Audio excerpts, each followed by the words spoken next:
Thank you very much for attending. Can I just give a shout out as well to the great SARSE team and to Martha, who I can see is on this call as well, because apart from hosting this event through the Digit Research Centre, we also wanted to do it in collaboration with SARSE and the Women and Gender Forum.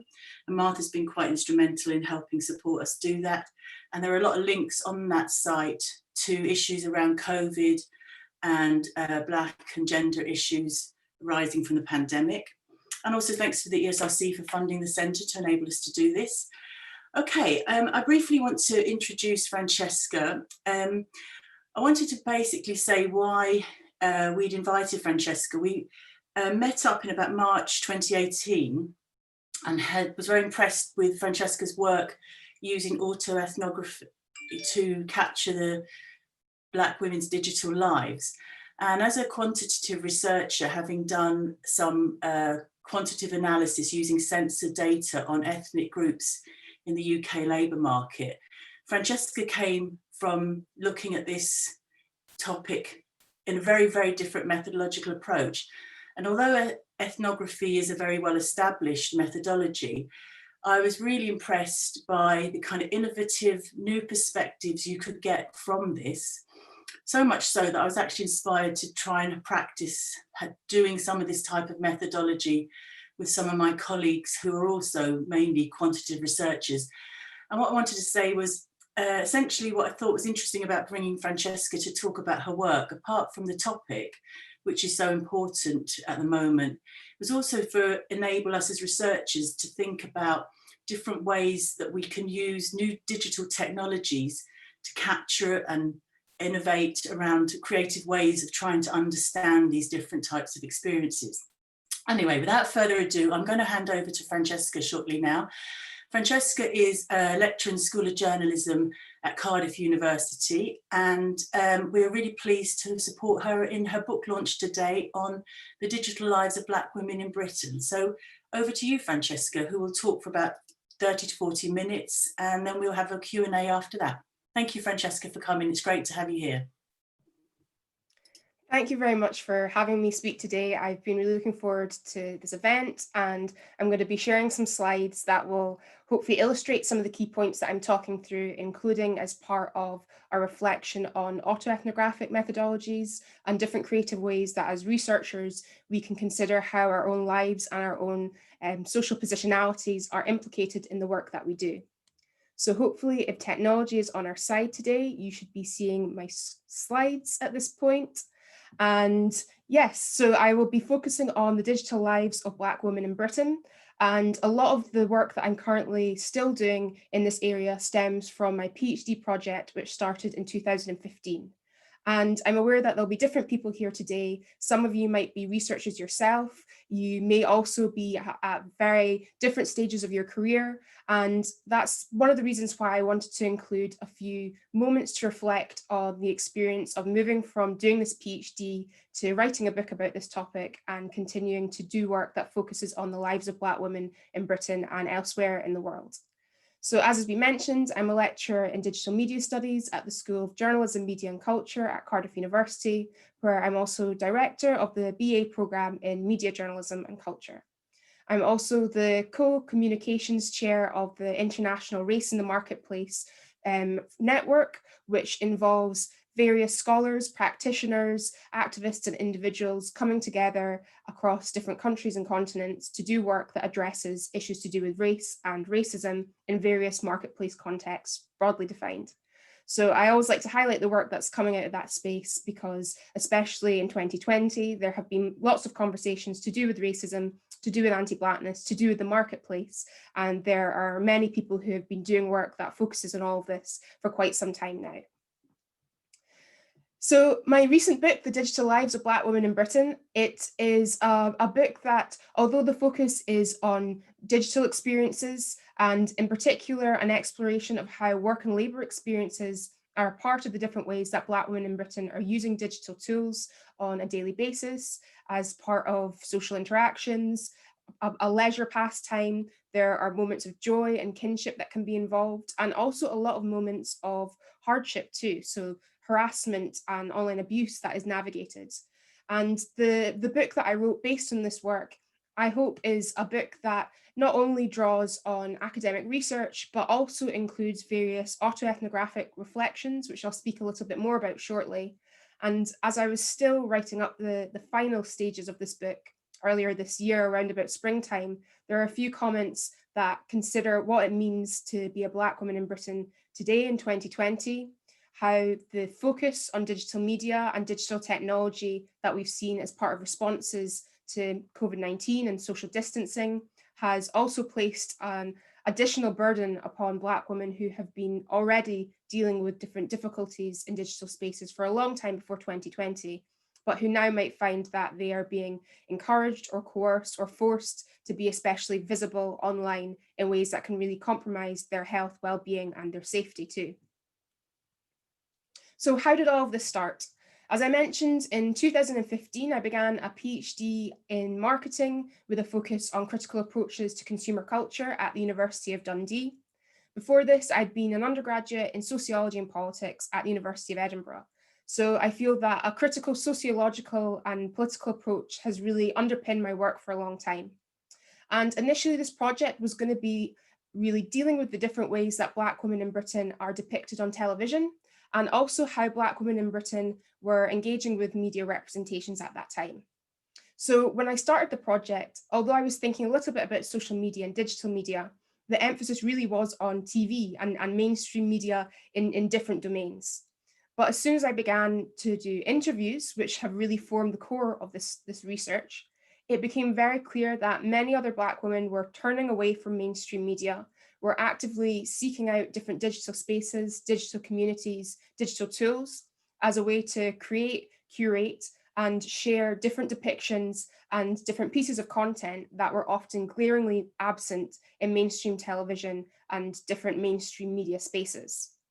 So something that I often say to people who are perhaps considering a PhD or at the early stages of the project is there's this real sort of balancing act between pursuing the work that you want to do and also being open to finding out the reality of the experiences that you're exploring. What is it that is pertinent at that moment in time? And sometimes it might be slightly different to what you originally thought would be the case.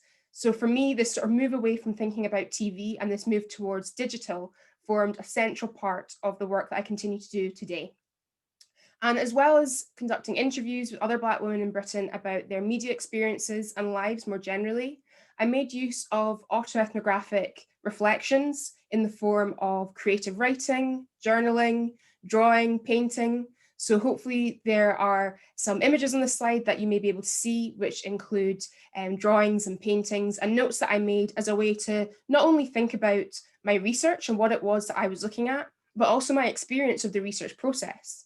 So it was very clear to me from early on in this research journey that people would have questions around why I was doing this work, who I was connected to this work and the way I approached it, and also questions around, unfortunately, whether or not it was of value to do work that focuses specifically on Black women. And for me, autoethnographic methodological approaches not only provide a really rigorous way to deal with research and to look at different issues and different experiences in society, but they were often a really central part of how I tried to iteratively reflect on ethical considerations when doing this work, and also remain grounded and remind myself of who I am within this work and also who I am beyond it too.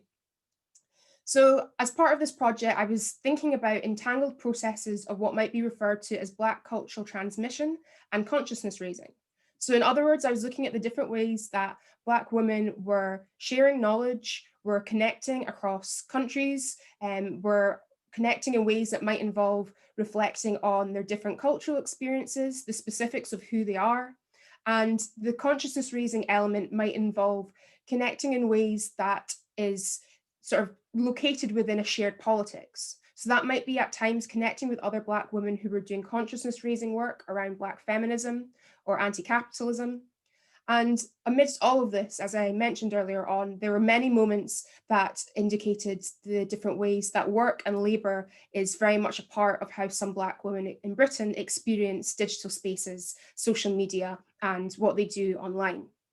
So knowledge production is also always at play with all of this. And something that I challenge as part of my work, or attempt to challenge, is the idea that knowledge production only occurs within academic institutions. And actually something that came out of this research was, many examples of the different types of what we might view pedagogical work or knowledge creation and the redistribution of knowledge as well that is happening online as a result of what Black women are doing, often as part of unpaid work, unrecognized work, and work that is commonly erased even within academic institutions. And as part of this, I was also thinking about the notion of Black digital diaspora. And this involved really thinking about the different ways that the digital experiences of Black women in Britain are shaped by tensions between digital cultures, potentially sort of communal, countercultural, and commercial qualities.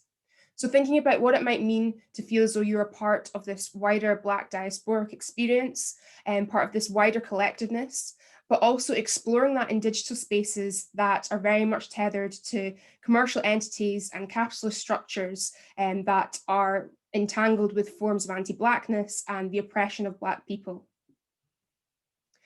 So my theoretical framework and praxis, it can be hard to try and cover this in a few minutes, but I'm going to do my best to highlight some of the key work that has really informed the way that I do research and understand the world, or attempt to understand it as part of the work that I do. And for me, Black feminism and Black cyberfeminism has been foundational to this.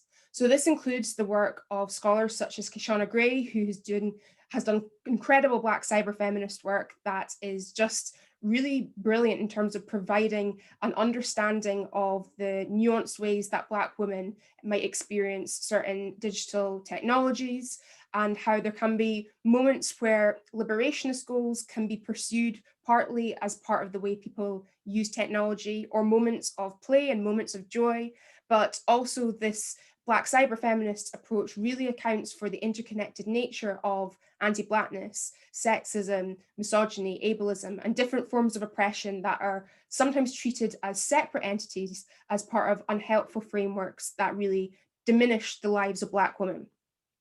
So critical race and digital studies has also been really important in terms of me grappling with the various ways that Black women in Britain make use of digital media. And this includes work such as Safina Noble's brilliant book, Algorithms of Oppression, How Search Engines Reinforce Racism, Andrew Brock's work on distributed Blackness, and Anna Everett's work on digital diaspora as well. So the work of many Black scholars who've been doing fantastic research that focuses on digital spaces and the lives of Black people has been so vital for me with regards to the work that I do. And thinking through digital Blackness also involves thinking about racial capitalism and making connections to Black Marxist thought as well. So for me, when we're talking about capitalism, when we're talking about class structures, we're always talking about issues to do with race as well. We're always talking about the legacy of colonialism, the enslavement of Black people, and how capitalist structures exist in ways that are fundamentally based upon racist foundations. And the work of Ruha Benjamin on race after technology has offered a really incredible account of lots of related issues, including how inequalities are encoded into technological processes, and the different ways that contemporary economic activity is reflective of the pervasiveness of anti-Blackness. And commodification processes, of course, are a part of all of what I'm exploring when I'm dealing with this topic. So from the thesis to the book, moving away from the end of my PhD project in 2018 and thinking about what didn't I have a chance to look at in detail that I now have more space, more scope to explore, I found that there was, for me, less of a focus on the content of representations in media. And when it came to approaching my book, I wanted there to be much more of a focus on the politics and power dynamics that were impacting Black women's experiences of work, labor, and different technologies and spaces.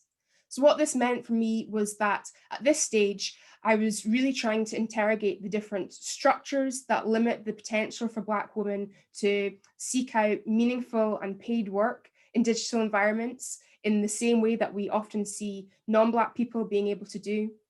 And I was also trying to account for more of the history of Black women's experiences of media and activism in Britain. So when I was working my thesis, I was really focusing on the contemporary moment, whilst also drawing on the past as well. But by the time I arrived at working on my book, I realized I wanted to spend a lot more time looking at archived material and analysing the different ways that Black women have been doing a lot of work to address their misrepresentation in the media and their exclusion from media spheres for decades. So this involved sometimes working with spare rib digital archive material, as well as resources accessed at the Black Cultural Archives, BCA in Brixton, London. So why the digital lives of Black women in Britain? For me, this is a question that shouldn't demand an answer. I'm definitely at this point in my life not going to spend a lot of time justifying why this work is of value and why it is important. But this opening chapter of my book, The Digital Lives of Black Women in Britain, includes me thinking a bit about the significance of what is happening right now in terms of what Black women are doing and experiencing online. And I'm always thinking about how what might be viewed as local, national, regional, and transnational relations are a part of all of this. So in this opening chapter, I also reflect on where I write from. So again, this is bringing in some of the self-reflexive comments about who I am, what it means that I was born in Scotland, have lived there for most of my life, then lived in England for a short amount of time, and I'm now based in Wales, how that contributes to the particular way that I view some of these issues and my understanding of the dynamics between nations within Britain, and how that has a knock-on impact on work and labour experiences, especially when we're dealing with the creative and cultural industries and certain hubs in the UK where there may be more opportunities in comparison to others. So this is just a brief excerpt from chapter 1, which gives you a sense of how I was thinking about different issues to do with identity, to do with nationality, and to do with the specifics of Britain as part of this. So for me, given that the concept of Britishness is often equated with experiences in England, with little to no connection to those in Northern Ireland, Scotland, and Wales, I chose to try and observe differences between the notion of being British and being in Britain. So I really wanted to avoid undermining the different national and regional specific ways that Black women in Britain might identify or be identified as, including English, Scottish, Welsh, and Northern Irish. I also wanted to avoid negating the experiences of Black women who may primarily identify with a sense of nationhood located outside of Britain, as well as the experiences of those who don't identify with a sense of nationhood or citizenship at all. Especially to draw on the words of Ruha Benjamin, any notion of citizenship that might be based on a transactional model, which presumes that people's primary value hinges on the ability to spend money, and in the digital age, expend attention, browsing, clicking, buying. And I'm especially interested in how ideas to do with citizenship and national identity right now are being conceptualized or promoted as part of conversations to do with the emphasis on consumption and this emphasis on buying or going out to eat to save the economy, as it's sometimes framed. How these different ideas to do with consumerism are often very much pushed as part of discourse that connects to citizenship and nationality. So just to reiterate this point, the title of my book, I really wanted it to be The Digital Lives of Black Women in Britain, to just account for the different experiences and backgrounds of the women that I would be speaking to, and I had already spoken to. So as I've already indicated, I am always wanting to try and acknowledge how regionality and rurality can be part of this. And sometimes when we hear people speaking about the lives of Black people in Britain, they really homogenize the different lives that people are experiencing right now. So some of the conversations I had with Black women who lived in rural parts of Britain involved them talking about difficulties in terms of accessing consistent and strong internet connections. And there was one person who I spoke to who said that they have mainly lived somewhere with generated electricity, which means that the electricity goes off. So they said there have been no neighbours, so it's fairly remote, and their mother's mother would make video recordings from films that were on TV.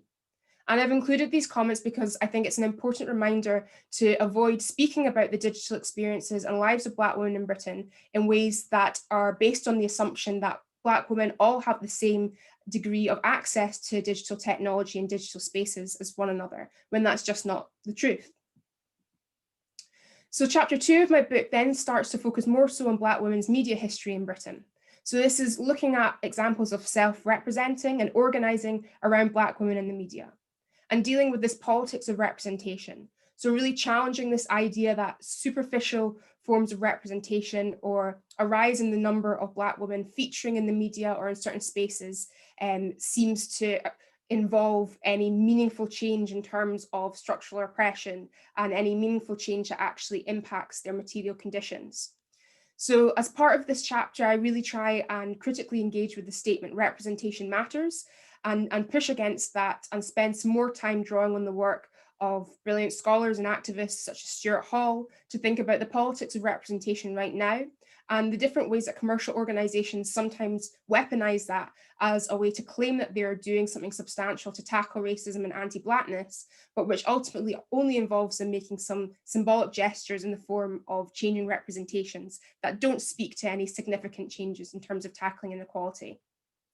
And I've included another excerpt from the book here, and this is just based on some of the material that I accessed at the Black Cultural Archives.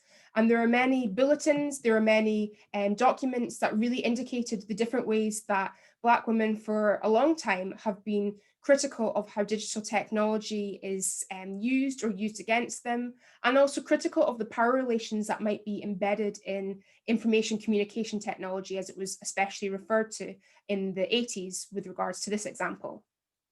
And a challenge that I have had to deal with when doing this work, and a challenge I still deal with now, is that quite often we will see terms such as Black, Asian, and minority ethnic and the equivalent acronyms used as part of projects that don't involve disaggregating data. And then it can be difficult to actually determine within projects that claim to be about a large group of people, where are Black women's experiences showing up, or can we actually understand the specifics of Black women's experiences within that work?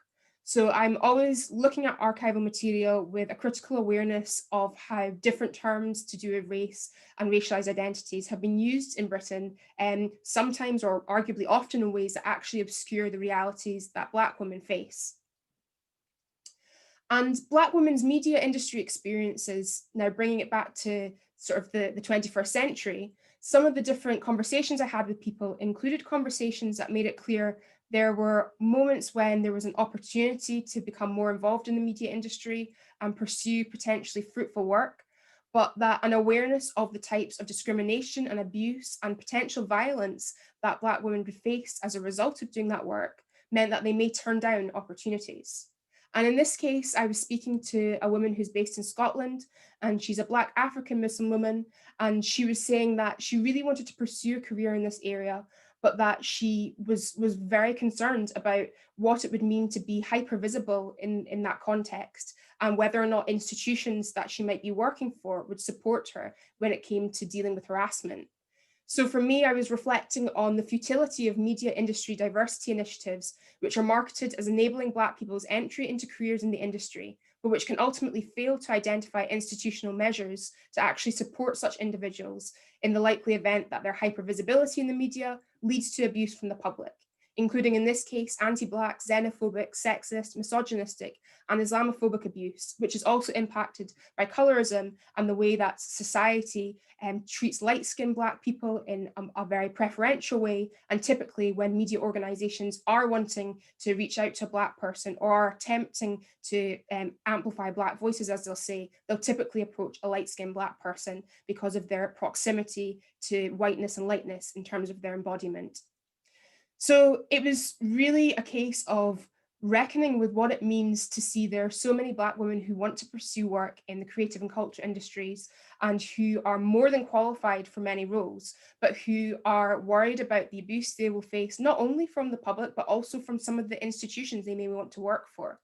And what does that then mean for people who claim to be committed to creating different measures or initiatives or policies to address this, and which go beyond simply trying to encourage Black people to enter these environments? How are they going to change the environment so that Black people can thrive in them and they're not faced with hostility when they arrive there?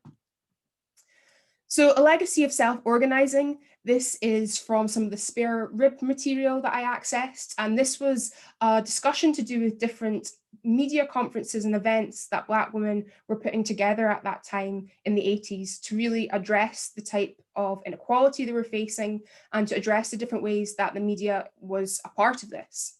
So this comment was saying this event, it addressed Black women's access to the media's role in perpetuating racism and sexism, a Black women's media network, access to the media and sharing skills training courses, and control of images presented of Black women in the media. And they were also critiquing how the so-called feminist media and Black media at that time could be much more accountable to Black women's needs and issues. And it really, when it came to writing this book, I really wanted to make sure that there was a good amount of recognition of this work that has existed for decades, because I think sometimes sort of more dominant conversations in mainstream media and political spheres in Britain will imply that a lot of what Black women are doing right now is just emergent or it's just new, when there's a history of Black women doing the sort of work to address the types of issues that I'm exploring in my research, and that history is often actively dismissed and denied.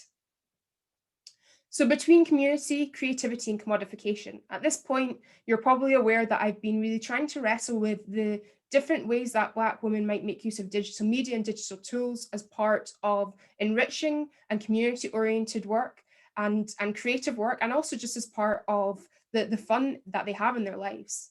But there are also these commodification processes that can very much be harmful, and which can also involve Black women's work and labour being exploited and extracted.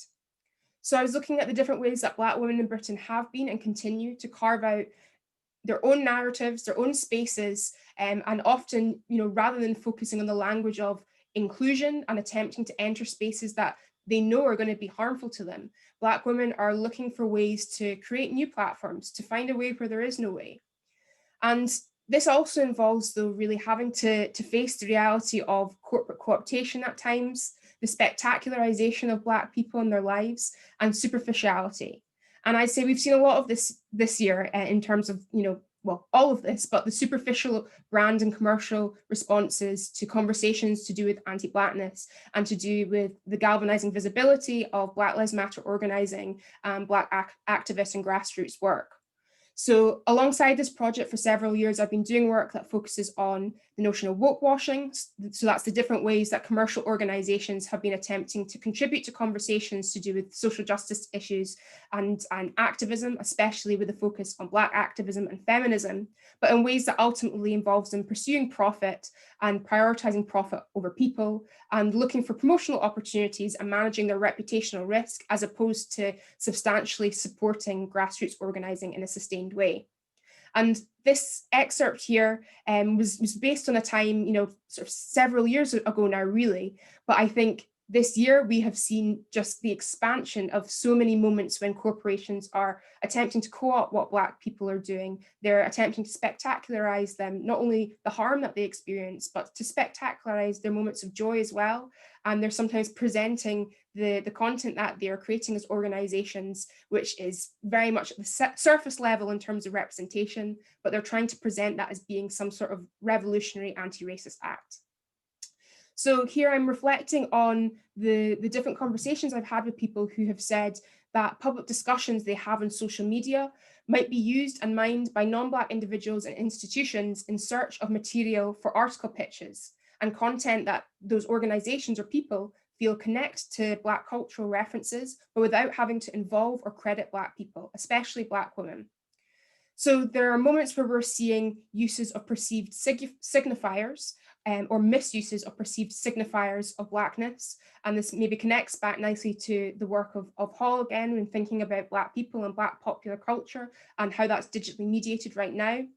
And examples of the digital, not only commentaries, but theorizing and knowledge production and pedagogical work of Black people being passed off by non-Black individuals and organizations as part of careerist work. So it's not all doom and gloom. As I said, there's this real messiness to all of this. I think the last thing that is helpful is to try and compartmentalize what's going on in a neat way, which sometimes as part of the PhD process, you feel compelled to do as part of the creation of a thesis and trying to construct a narrative that's often meant to appear linear in nature and very conclusive and definitive. But all of this is ongoing. And although there are a lot of dangers and risks involved in the digital experiences of Black women in Britain, there are also moments where people are making their own spaces. It's very DIY, making their own iconography, and as this person said, making their own content. It's really important that we carve out our own narratives and that we don't shy away from creating spaces for ourselves. And right now, there are so many different examples of the work that Black women have been doing to make this happen. But there are also always examples of how those DIY elements, the agency of Black women and the politics that's at the root of that work is sometimes potentially being compromised or is being overseen by predominantly white commercial organizations looking for something to market and something to give them with an edge, or give them an edge, I should say. So digital censorship and abuse is something else that Black women very much have to deal with.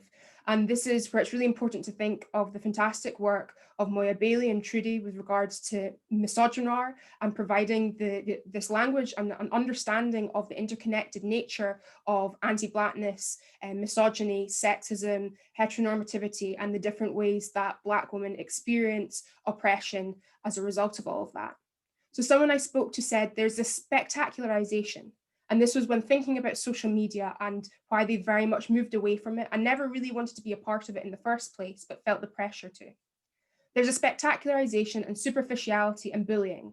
This social media is not a decolonized space. It's not a safe space. I think the thing that comes into my head is that I'm no longer on Facebook, but from what I understand, these platforms can censor people speaking their truths about racism. That often if you talk about whiteness, there seems to be algorithms that seem to shut the conversation down. I find that talking about decolonial processes, talking about racism in a language that they do not deem as acceptable, means that you're shut down from having the conversation.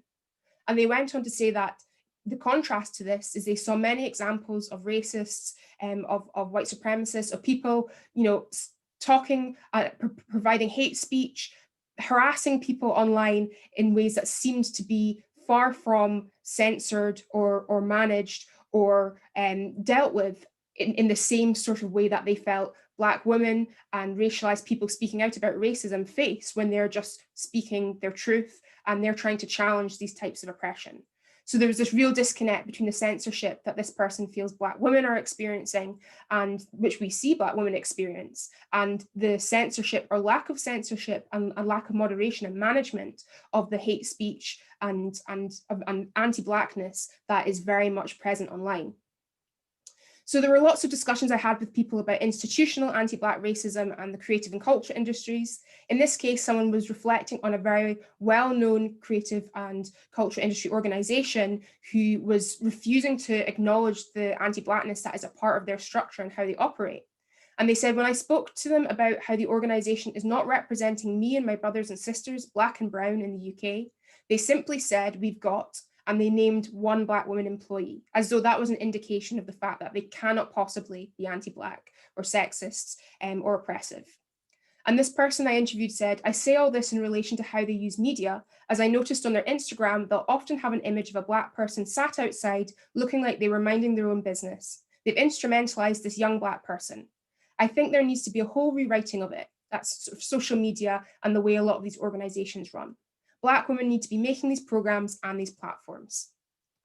And to start to wrap things up, towards the end of the book, I'm dealing a lot more with different Black digital diasporic experiences. So thinking about the work of Anna Everett on digital diaspora and Black people's online activities. And I was also thinking about the notions of borders. So borders in relation to geographical contexts, and borders also in relation to the borders of digital environments, and even the borders of perceived identity. So the different ways that identity is understood in different parts of the world, different perceptions of Blackness, and different examples of dialogue between Black people in Britain and the US, thinking about the relationship between Black American popular culture and pop culture here. So I was trying to conceptualize the borders of experiences of Black identity and also the borders of digital space. And this led to me questioning what constitutes a border and how borders and perceptions of them impact issues to do with Black lives in cyberspace and the surrounding political landscape. So while it's far from being uncontained and borderless, media can be a means for messages and people to appear to overcome borders or transcend them, even if ephemerally, such as by communicating with others in different geocultural locations and time zones. Still, the digital experiences of Black people are far from being borderless. They are shaped by physical and virtual geographies and many layers of power and politics. And here, for me, this is where the fantastic work of scholars such as Azizat Johnson is so important with regards to thinking about Black geographies, Black space, and thinking about ideas to do with borders as well. And when we speak about the experiences of Black people, whose lives tend to be foregrounded and whose lives tend to very much be overlooked. And finally, towards the end of my book, and moving now towards some more time to have a bit of a conversation, hopefully, I spent a lot more space really dedicated to thinking through knowledge production and knowledge sharing, and how social media and platforms such as YouTube relate to this. And early on in the PhD process, I was really looking at some of the potentially resistant credentials of the digital experiences of Black women in Britain, while reckoning with potentially conflicting aspects of what might be viewed as countercultural practices in a predominantly white context, but which exist also in this wider digital consumerism environment. So this discussion, as I said, featured analysis of how Black American popular culture and digital culture contributes to some of the digital encounters and lives of Black women in Britain. Overall, this chapter focuses on Black women's experiences of knowledge sharing online, including through natural hair video blogs, vlogs, and YouTube. But really since then, and as a result of ongoing brilliant work coming out of critical race and digital studies, it's really clear that we can't think about a space such as YouTube as being utopian in nature. So although there are moments where Black creativity can flourish, there are moments of joy and connection and community that might to some extent be mediated by different digital spaces and platforms. The reality is Black people's lives are not dependent on these platforms, and actually making use of these platforms and existing in these spaces often involves dealing with a lot of harm and a lot of potential abuse as well. Thank you very much for your time, and I have really enjoyed having the chance to share my work with you today. I'm looking forward to any questions that you might have, and thanks again. Well, thank you very much, Francesca, for a fantastic talk all the time and very rich. There is one question in the question and answer box. If anybody else has any questions, please feel free to go ahead and type them in there, and I can call upon different people and we can unmute you so you can ask your question yourself. So Asha, when you're ready, we'll unmute you and you can ask your question because it's quite a long one there. Maybe it'd be nice to hear your voice. There's 2 or 3 little things I just wanted to say. I suppose one of the ideas I was really interested in your book was about things where you talk about how there's a simultaneous erasure and visibility of Black voices through digital media. And that's a kind of an idea that I think I've become very interested in the past year or 2, about who becomes visible through the internet. And Black Lives Matter is clearly one example of that. #MeToo was another example. So you saw a way of the internet enabling voices that previously weren't heard. This channel enabled them to be heard. But I think what's interesting as well that you brought out is who gets erased or moderated or censored out of that. And I think that tension between the 2 concepts is really interesting, about where you get a kind of grassroots, bottom-up expression of communities, and what are the groups of power that can channel those or constrain them. I think that's a really interesting idea in the work you're doing, and maybe not an easy question to answer.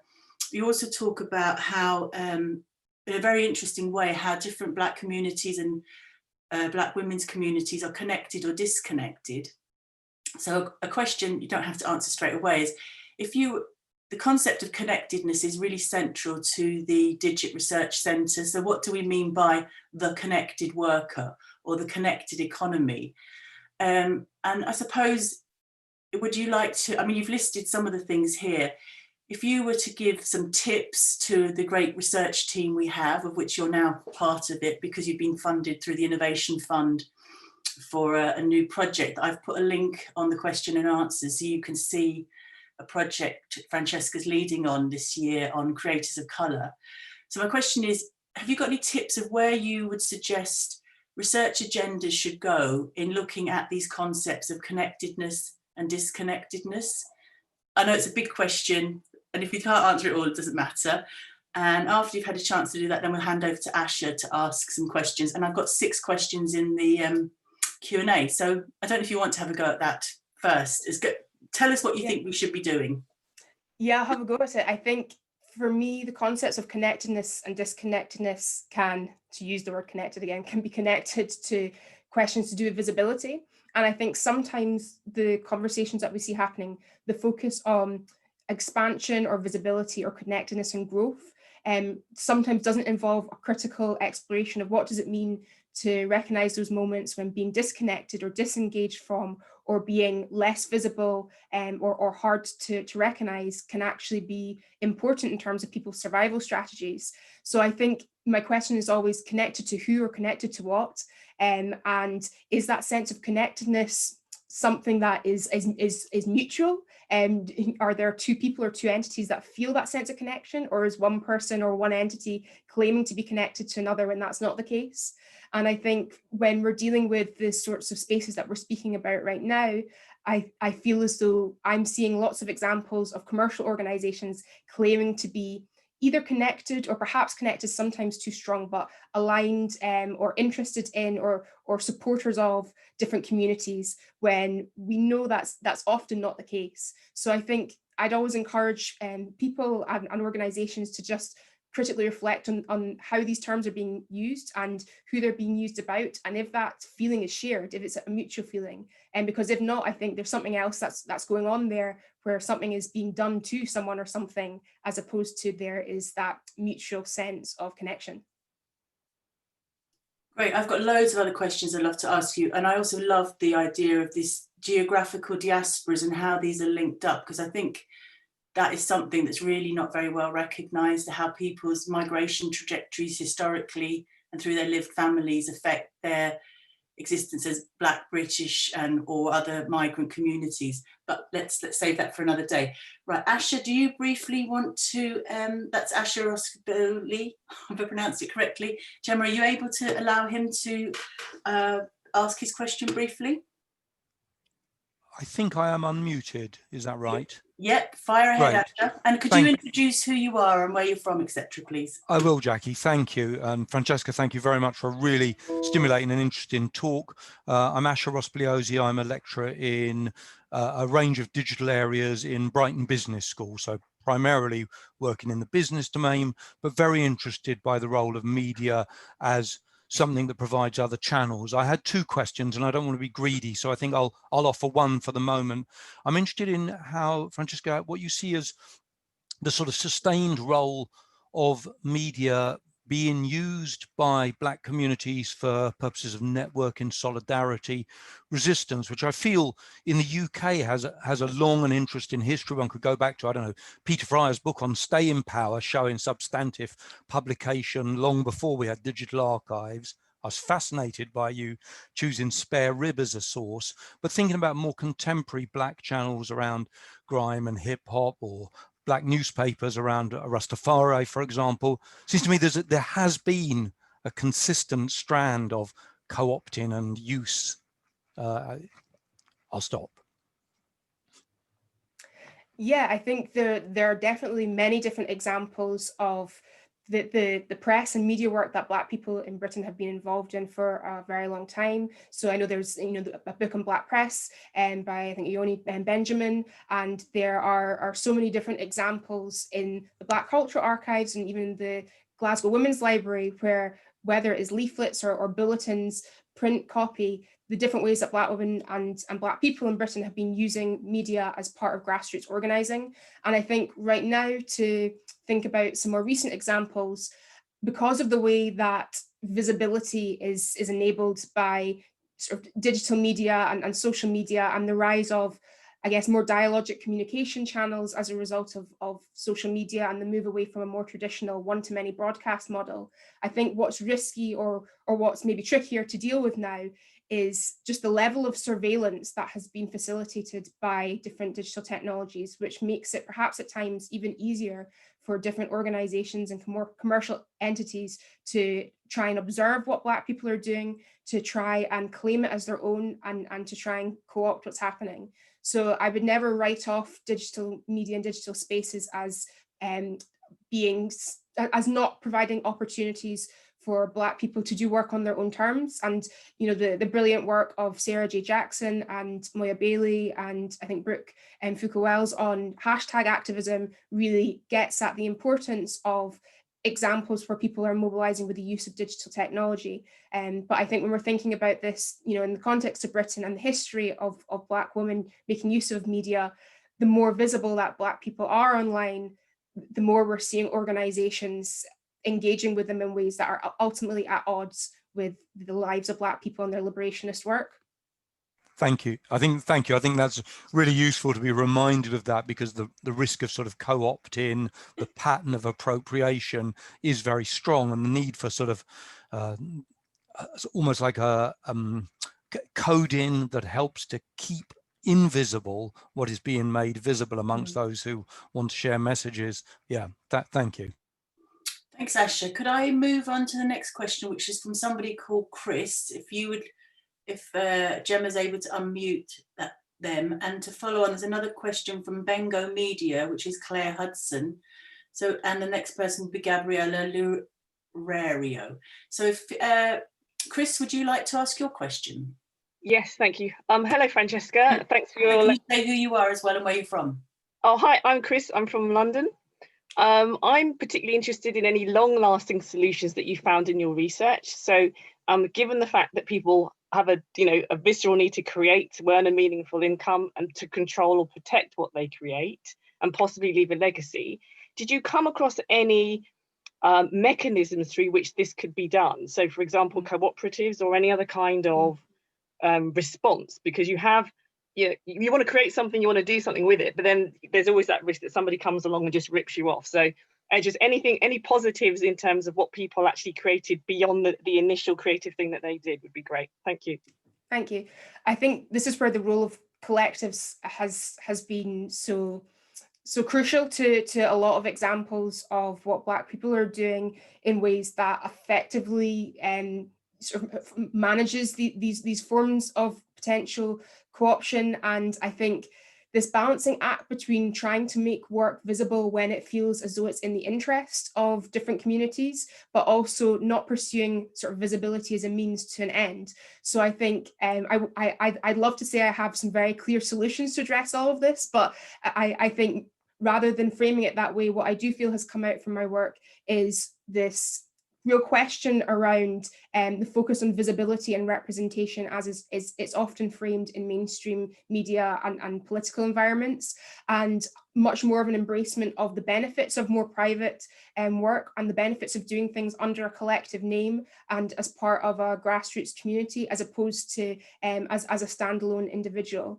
So I definitely think while some people spoke about being less inclined to share a lot of their work online in the way that they once previously did, they also recognized that that was an important way for them to still seek out work, but they were maybe sharing it in less spaces. And there were also clear moments when people were part of knowledge networks, which involved passing on tips about which digital environments or which organizations to avoid, and the other places where work could be shared as part of the pursuit of paid opportunities, but without sharing it in a way that might expose you to exploitation and abuse in the same way.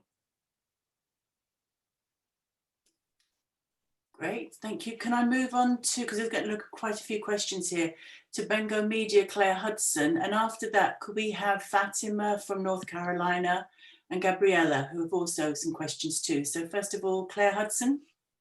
Hi, and could you also introduce yourself and say who you are and where you're from, please? Yes, I'm Claire Hudson. I'm a radio producer, so I'm not an academic, and I work in Wales. I'm just really interested in the phrase you used, spectacularization, and wonder whether you could say more about that. And I'm wondering whether you're feeling that it may sometimes lead to the masking of what might otherwise be called, unfortunately, everyday racist incidents, and there becomes a higher and higher premium on extreme cases. So the realities that Black women may be living with every day are discussed less, and what kind of impact that might have on Black women and Black people generally seeing that material. Yeah, so I think for this term spectacularization, part of why I find that the term to be useful is I feel it implies there's a process going on there, that there's something that's maybe, you know, done to someone. And I think when we think about the spectacle that can surround the ways that Black people are depicted in the media, whether that's as part of narratives that inherently portray them in incredibly derogatory ways, or as part of narratives that position organizations as saviors, I think what we see is Black people's lives are often treated as though they are a source of clickbait, a source of marketable, sometimes content to do with trauma, by organizations that will share material that they think is helping to raise awareness of issues, but can also really perpetuate the re-traumatization that Black people experience as part of their engagement with media. So this spectacularization, I feel, also connects to the market logics that we see going on,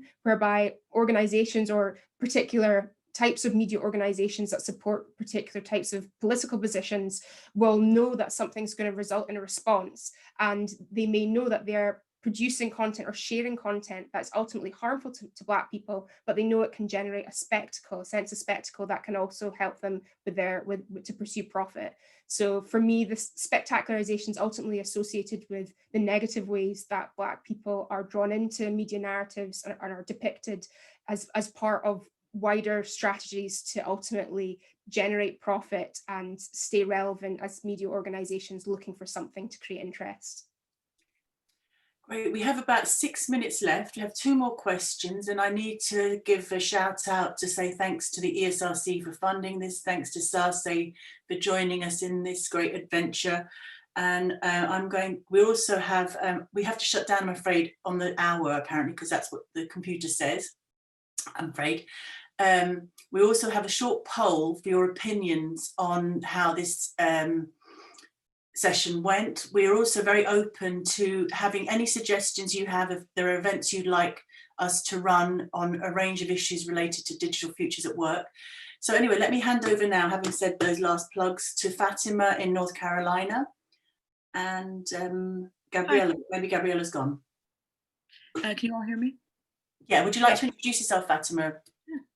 Yeah, my name is Fatima Hadaji. I am I'm actually a graduate student at the North Carolina State University School of Social Work, pursuing my master's in social work. And I'm working with a faculty member here who is studying the mental health of Black and African American women, specifically around the time of COVID and the rise of the Black Lives Matter movement in 2020. My specific interest is how digital media impacts Black women's mental health. So I just wondered if you have any thoughts on health, specifically health information dissemination, how resources get to Black and African American women, or how Black and African American women are talking about their health in the digital world. Thank you. I know we don't have a lot of time, so I'd also say please feel free to get in touch with me over email as well. We can have a longer conversation.